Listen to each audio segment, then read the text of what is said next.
PNR gold and diamonds తరుగు తక్కువ బంగారం ఎక్కువ. ఇప్పుడు మన వైజాగ్ లో July 24th grand opening.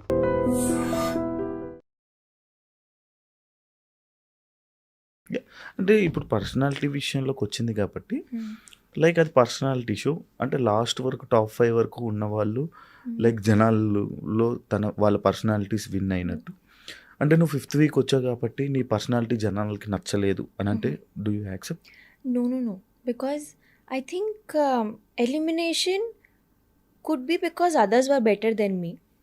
Votes రాలేదు కానీ ఐ వోంట్ సే ఎందుకంటే నాకు హేట్ రాలేదు. ఈవెన్ ఆఫ్టర్ కమింగ్ నాకు ఏదైనా నెగటివ్ మార్క్ పడలేదు. దట్ అంటే I see that Big Boss తర్వాత ఒక మార్క్ పడిపోతుంది కొంచెం అలా, బికాస్ అది ఉండిపోతుంది, ఇంకా అది ఎరేజ్ చేయలేము. అండ్ వెరీ ఫార్చునేట్లీ నాకు సరిగ్గా ఆడలేదు అమ్మాయి, ఆడలేకపోయింది అన్నారు కానీ ఇది ఇంతే, ఇది I did not get a word to my name. Every one was like అచ్చా చాలా ఇన్నోసెంట్ పాపం అన్నారు కానీ, వీక్ అన్నారు కానీ, it was nobody criticised me. Expectations ఉండేవి వాళ్ళకి కూడా. I know that I have disappointed my audience, కానీ ఐఎమ్ ఓన్లీ గ్లాడ్కి నెగటివిటీ ఏం రాలేదు. నేను ఎలా ఉండే అలానే ఉంది, బయట కూడా అలానే వచ్చింది. అప్పుడప్పుడు నేను చూస్తుంటే అనిపిస్తుంది నిజంగా ఇంత మైక్రాలు ఏంటి నైనిక అంటే what see I am starting my journey, that is why maybe I am innocent, కానీ ఐఎమ్ లెర్నింగ్ ఆల్సో. నీ బిహేవియర్ అలా ఉంటుందా? No no, I cannot pretend. No nothing. నువ్వు సీజన్ 8లోకి వెళ్ళినప్పుడు సర్ప్రైజ్ అయిన కంటెస్టెంట్ ఎవరైనా ఉన్నారా అని ఫీల్ అయ్యావా? Oh surprise and good or bad? No. అంటే ఎవరెవరు ఉన్నారు కొంచెం ఇట్లా ఐడియా ఉండేది, బికాస్ అవుతున్నాయి కదా అన్ని హడావిడి ఉంటుంది. సో ఐ థింక్ నాకు అసలు తెలీదు ఎవరెవరు ఉన్నారు. I knew Vishnu, I knew Sita, other than that nobody I knew. అంతే, నో సర్ప్రైజెస్ దేర్. ఏదైనా ఒక టాస్క్ నీకు అన్ఫేర్ అనిపించిన టాస్క్ ఏదైనా జరిగిందా? బిగ్ బాస్ ఇదంతా Bigg Boss. Oh memory. No ఏమో ఒకటే ఉంటుంది, ఒక టేబుల్ ఎక్కి అది మూవ్ అవుతుంటుంది, బ్యాలెన్స్ చేయాలి బ్రిక్స్ని, అక్కడ బ్లాక్స్ని. అది నాకు అన్ఫేర్ అనిపించింది because of the other team whole. నాకు ఆ రోజు పృథ్వీ మీద చాలా కోపం వచ్చింది. సో బట్ యా ఠీకే, I understood, but this is Bigg Boss only, this is how you should play dirty only. Fair అయితే అనిపించింది. యా, కొంచెం మనకు కావాల్సింది అదే. మీకు ఓకే, ఇది వాళ్ళ థంబ్నెయిల్ పెట్టి ప్రీతి మీద కోపం వచ్చింది నేను Preethi sorry unfair. That's the answer. House లో ద మోస్ట్ ఎమోషనల్ సిచ్యువేషన్ ఏంటి నీకు? ఐ థింక్ 4th వీక్లో నేను అనుకున్నా నేను ఎలిమినేట్ అయిపోతానని. నేను అట్లా ఐ ప్రిపేర్డ్ మై మైండ్ కి this is over for you, you could not play well, నువ్వు ఏం చేయలేకపోయావు. అది అంటే నేను నన్నే నెగటివ్ చేసుకున్నాను ఆ పాయింట్లో. I was safe that week. కానీ నేను చెప్పి అండ్ బిగ్ బాస్లో దేర్ ఆర్ కెమెరాస్ 24/7. నేనే ఆడియన్స్కి చెప్తే నేను సరిగ్గా ఆడట్లేదు బ్రో అంటే వాళ్ళు కూడా ఎందుకు అంటారు నువ్వు ఆడట్లేదని. వాళ్ళు they will obviously accept no కి ఈ పిల్లనే చెప్తుంది అంటే okay she has become weak, but I did not get help. So I think that was a very, నాకు బయట వచ్చాక I realize that how important it is to you know talk good things about yourself. మనం నెగటివ్గా ఆలోచించకూడదు మన గురించి. We have to be positive.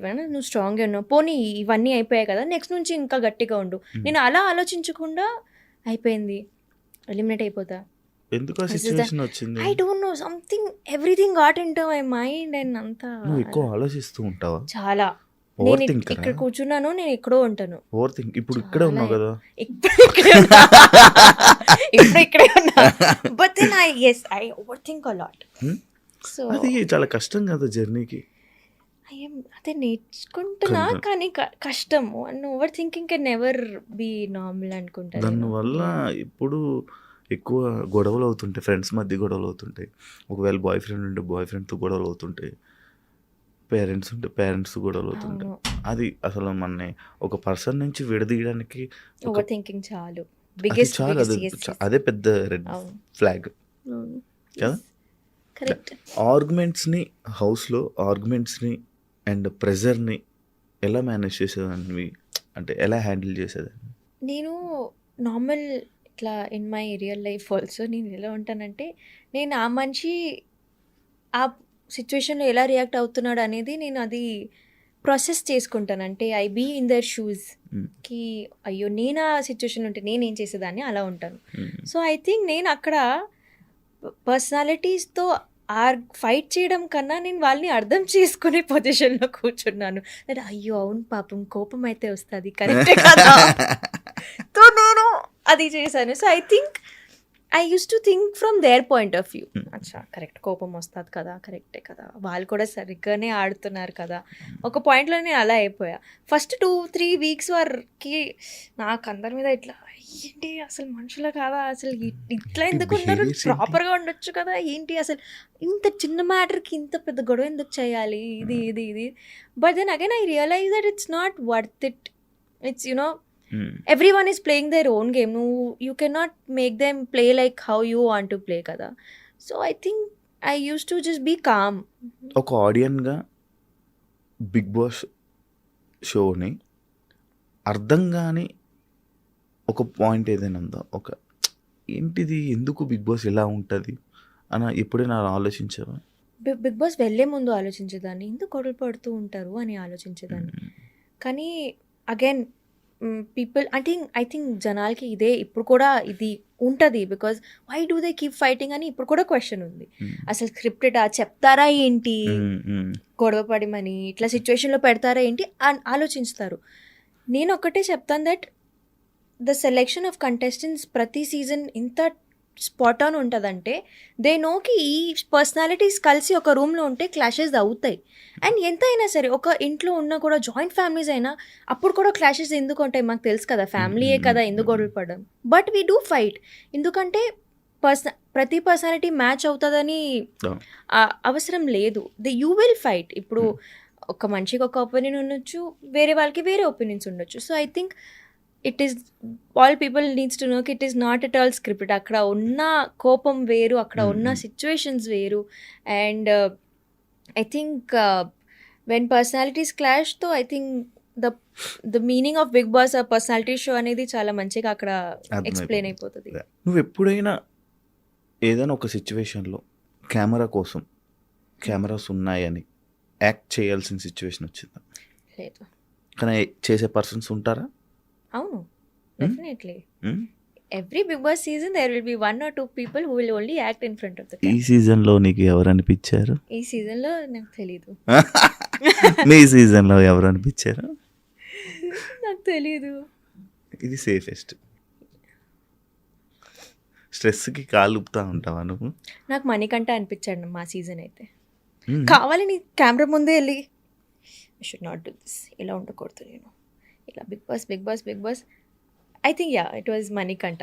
I won't say కి తను కావాలని చేశాడు, కానీ నువ్వు ఆ సేమ్ టాపికే మాతో వచ్చి మాట్లాడుకోవచ్చు కదా. యూ వాంట్ యువర్ ఆడియన్స్ మంచి ఇట్లా. But that was a very nice trick. జనాలకి ఎంత క్లోజ్ అయ్యాడు మణికంఠ అంటే it was a great strategy, great move. But Manikanta హౌస్లో అంటే చాలామంది జనాలు ఏమనుకుంటారంటే, అరే వీళ్ళు ఉండే 3 weeks 4 weeksకి బయటికి రాగానే బాండ్స్ ఏంటి ఎంత బాండింగ్ పెరుగుతుందా, ఏంటి ఎంత ఉంటుందా, ఇంత ఎక్కిపోయి మరి ఇలా అందుకుంటారు అనే సిచ్యువేషన్స్ ఉంటాయి. అవును. లైక్ అలా నీకు కనెక్ట్ అయిన ఫ్రెండ్స్ ఎవరు హౌస్లో? నేను బయట వచ్చాక చాలా కనెక్ట్ అయ్యాను. Because obviously I'm a party పర్సన్తో. So I think I connected a lot. నేను ఇంట్లో అసలు అంత అలా బాండ్ అవ్వలేదు అనేది యష్మితో.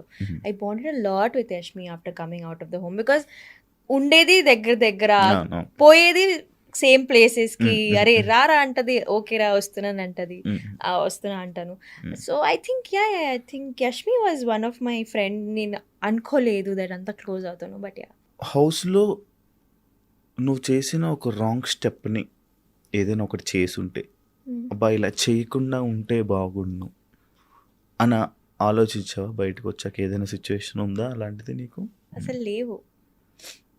అంటే నేను I have made my peace. ఒక 1 year అయిపోయింది కదా, I have made my peace with the whole journey అన్నమాట. అంటే బిగ్ బాస్ అనేది మైండ్లో ఉంటే పీస్ అనేది ఉండదు అని అంటున్నారా? లేదు అంటే నాకు నా జర్నీ నుంచి ఇంకేం కంప్లైంట్స్ లేదు అని అంటున్నా నేను. అచ్చా, ఓకే. అలా. నీకోసం ఇది మీరే- స్కిప్ చేస్తున్నాం. Okay, okay. Thank you. నువ్వు బయటికి రాగానే ఆడియన్స్ నుంచి వచ్చే రియాక్షన్ చూసి నీ ఎక్స్ప్రెషన్, నీ ఫీలింగ్ ఏంటి? I was so happy. ఎందుకంటే నాకు యాక్చువల్లీ చాలామంది ఫ్రెండ్స్ వాళ్ళు చెప్పారు దట్ మాకు కాల్స్ వచ్చాయి నువ్వు ఇంట్లో ఉన్నప్పుడు. We got a lot of calls and when I saw my insta also I was very happy because there was proper growth. అందరు అనుకున్నారు that she's one strong contestant. ఇది చాలా మై బజ్ ఇంటర్వ్యూను అయితే నేను పక్కా ఇట్లా ఇంత క్లోజ్ నేను ఏడవడానికి అంతే. ఆ రోజు నేను అమ్మా ఎంత తప్పులు ఎందుకు చేశాను నేను ఇంట్లో అనుకున్నా. కానీ when I came out and saw from my own ఐస్కి ఠీకే దే వాజ్ అ గ్రాఫ్ తగ్గిపోయింది, అది కిందకి వచ్చేసింది. కానీ ఐ థింక్ నేను ఎట్లా పోర్ట్రే అవుదాం అనుకున్నాను ఇంట్లో అట్లానే పోర్ట్రే అయ్యాను. Because end of the day నేను ఇన్ మై రియల్ లైఫ్లో ఎలా ఉంటానో అలానే ఉన్నా. నేను అనుకున్నా దట్ కొంచెం ఇట్లా ఉంటాము, ఇలా అలా చేస్తాను, ఇలా నేను ప్రిటెండ్ చేసి ఉంటాను, కాంపిటీషన్ ఇంపార్టెంట్ కదా. కానీ అక్కడ అవ్వలేదు. నేను అందరితో మంచిగా జెలప్ అయిపోయాను. And so I think I was very happy. And నాకు వచ్చిన పబ్లిక్ కూడా చాలా పెరిగింది బికాజ్ ఫ్యామిలీ ఆడియన్స్ నాకు చాలా పెరిగిపోయారు. బికాజ్ ఫ్యామిలీ అందరు కూర్చొని బిగ్ బాస్ చూస్తారు కాబట్టి the whole age graph from 45 to 60 years చిన్నపిల్లలందరూ అక్క మిమ్మల్ని బిగ్ బాస్లో చూసాము అందరు నాకు ఇట్లా మా people aged of my grandparents, grandfathers అలా వచ్చి నన్ను ఇట్లా బ్లెస్ చేయడం అవన్నీ నాకు చాలా మంచిగా అనిపించింది. ఓకే, అంటే నీకు ఇన్స్టాలో ఫాలోవర్స్ పెరిగితే చాలా హ్యాపీగా ఫీల్ అవుతావు అనమాట. Because end of the day నాకు సోషల్ మీడియా కూడా ఫుడ్ పెడుతుంది కదా. So follower growth is very nice for me. ఎంత సంపాదిస్తావు ఇన్స్టాగ్రామ్, సోషల్ మీడియా? మీరు లాస్ట్ టైం కూడా ఇది చెప్పారు, నాకు సరిపోయినంత నేను సంపాదించుకుంటాను. ఓకే, బాగానే సంపాదిస్తా. కానీ ఈ రోజే నా అకౌంట్లో the thing is that promotions వస్తాయి డెఫినెట్లీ, కానీ పేమెంట్ టర్మ్స్ అనేవి 45-60 days. ఈ రోజే మమ్మీతో బయటికి ఇప్పుడు ఒక I'm coming from a shoot, అక్కడ కూడా వెళ్ళడానికి కార్లో పెట్టలేదు మమ్మీ, ఒక 1000 పంపిస్తావా ప్లీజ్ అన్నా. బికాస్ లేవు అకౌంట్లో 1000 rupees కూడా. Some times it's very like that also. ఎందుకంటే అడ్జస్ట్ అవుతూ ఉండాలి. ఫైనాన్షియల్ స్టేబిలిటీ ఉంది అంటే నేను చెప్పను, అస్సలు లేదు. ఐ డోంట్ హ్యావ్ బికాజ్ ఉంటే maybe I could have bought my own home also ఇప్పటి వరకు. కానీ 1 year నుంచి I'm trying but I'm not able to get my own. జనాలు మీరు పెట్టే ఇన్స్టా రీల్స్ కానీ పోస్ట్స్ కానీ అవన్నీ చూసి నైనిక బాగానే సంపాదిస్తుంది, బిగ్ బాస్ నుంచి బయటకు వచ్చాక బాగానే ఎర్న్ చేస్తుంది, ఇన్స్టా నుంచి కానీ దీని నుంచి బాగానే కనిపిస్తుంది. ఇది నాకు ఇలా చెప్తే నాకు మంచిగానే అనిపిస్తుంది. ఎందుకంటే వాళ్ళు ఒక సైడ్ నుంచి మేనిఫెస్ట్ చేసిస్తున్నారు నా కోసం that okay she's rich rich rich. So but then again no, that is not the reality. I think we have are ఇప్పుడు ఏదైనా షూట్ చేస్తే కూడా దానికి ఇంకా బిల్స్ ఉంటాయి మాకు, లొకేషన్, డిఓపి, ఎడిటింగ్ అన్నీ ఉంటాయి. ఇట్స్ నాట్ కి it's coming for free and we're only get money, అలా ఉండదు. కాస్ట్యూమ్స్ కూడా అప్పుడప్పుడు ఉంటుంది. సో ఐ థింక్ ఎంత వస్తే అంత వెళ్తుంది కూడా. అండ్ ఒక సాటిస్ఫాక్టరీ లైఫ్ అనేది నేను ఐఎమ్ లివింగ్ ఒక వెరీ సాటిస్ఫైడ్ లైఫ్. సరిపోయినంత ఐఎమ్ ఎర్నింగ్ అంతే. ఇంకా ఇప్పుడు happy happy. After Bigg Boss హ్యాపీయా, బిఫోర్ బిగ్ బాస్ హ్యాపీయా నువ్వు ఎర్నింగ్స్లో? Yeah definitely there's a spike after Bigg Boss అయితే. బికాజ్ అగైన్ ఒక ఎంతైనా బిగ్ బాస్ అనేది ఒక ఇట్స్ బయోలో యాడ్ అయిపోయింది అది. So ya after Bigg Boss even more happier. అలా రిగ్రెట్ ఫీల్ అవుతున్నావా